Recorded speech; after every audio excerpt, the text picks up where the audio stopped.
او تنشتانش كاك علم كردستان ده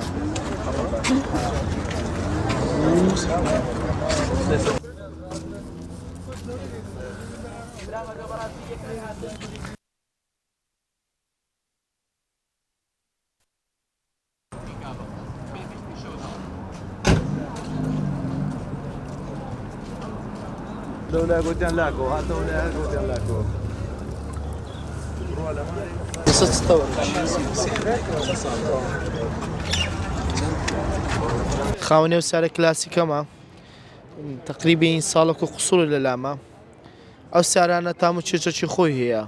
سیمایەکی جوان لە بۆ شاریش دەردەکەم هیوادارم حکوومەتیش پاڵپشتی مام کە هەموو سارێش ئەو یادە بکەین و دەستخۆشیژە حکوومەتیش دەکەم کە ئەو فستیڤالە لۆڕێ خستین